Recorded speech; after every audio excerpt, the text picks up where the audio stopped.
السلام علیکم ورحمۃ اللہ وبرکاتہ۔ بات کرتے ہیں خواب لحسن دیکھنے یا کھانے کی تعبیر کے حوالے سے۔ اس خواب کے دیکھنے کی مختلف صورتیں ہیں، جیسا کہ خواب میں لحسن دیکھنا، کھانا، خریدنا، بیچنا، کسی کو دینا، کسی سے لینا، صاف دیکھنا، خراب دیکھنا وغیرہ۔ تو اسی طرح اس خواب کو دیکھنے کی اور بھی صورتیں اور ان کی مختلف تعبیر ہیں۔ اگر آپ اپنے خواب کی تعبیر معلوم کرنا چاہتے ہیں اس ویڈیو کے ساتھ بنتے ہیں۔ خواب میں لحسن دیکھنا، یہ کاروبار میں ترقی ہونے، فکر و اندیشہ دور ہونے، اولاد میں اضافہ ہونے، مگر ملازمت یا نوکری سے پریشان ہونے کی دلیل ہے۔ لحسن بیچنا، بیماری سے شفا پانے، رزق حلال پانے اور تنگ دستی دور ہونے کی نشانی ہے۔ لحسن کو خریدنا، ملازمت یا نوکری سے غم پانے، سود کھانے، ان کے زکوٰۃ ادا نہ کرنے، رنج و غم پانے اور نیکی کے کاموں میں سست اور دنیاوی کاموں میں چست ہونے کی نشانی ہے۔ خواب میں لحسن کسی کو دینا، یہ عیش و عشرت پانے، پریشانی کے دور ہونے، نیک نام ہونے اور آرام و راحت پانے کی نشانی ہے۔ لحسن ملنا، لینا یا پانا، یہ ناجائز ذرائع سے دولت پانے، برائی کرنے، اپنے بوس سے ذلت پانے اور گھبراہٹ پانے کی دلیل ہے۔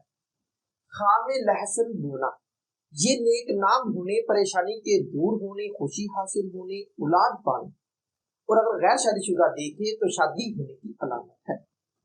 خواب میں لحسن کچا دیکھنا، یہ رنج و غم پانے، بے چین ہونے، حرام کھانے، تنگ دست ہونے اور بدنام ہونے کی دلیل ہے۔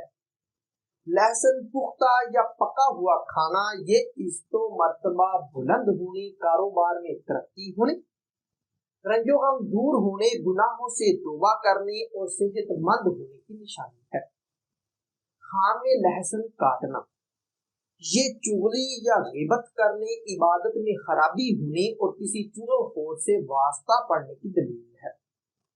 خواب میں لحسن کا تڑکا لگانا، یہ رزق میں اضافہ ہونے، خیر و برکت پانے، پریشانی کے دور ہونے اور عزت و مرتبہ بلند ہونے کی نشانی ہے۔ خواب میں لحسن چوری ہونا، یہ گھبراہٹ پانے، رزق میں کمی ہونے اور نقصان ہونے کی دلیل ہے۔ لحسن گم ہونا، پریشان ہونے، بیمار ہونے اور تنگ دست ہونے کی نشانی ہے۔ خواب میں لحسن چھیلنا، یہ رزق حرام پانے اور وقار میں کمی ہونے کی دلیل ہے۔ لحسن چوری کرنا، کسی مصیبت کے آنے، حرام کھانے اور رنج و غم پانے کی نشانی ہے۔ خواب میں لحسن پھینکنا، یہ رنج و غم دور ہونے، وقار میں اضافہ ہونے اور نیک نام ہونے کی دلیل ہے۔ ہو سکتا ہے کہ آپ کا خواب اس سے کچھ مختلف ہو، اور اگر آپ اپنے خواب کی تعبیر معلوم کرنا چاہتے ہیں تو اسی ویڈیو کے نیچے اپنا خواب کمنٹ کریں۔ میری یہی کوشش ہوگی کہ میں جلد از جلد آپ کو آپ کے خواب کی تعبیر کے حوالے سے مکمل طور پر آگاہ کر سکوں۔ تو ملتے ہیں کسی نئی ویڈیو میں نئے موضوع کے ساتھ، تب تک کے لیے اللہ حافظ۔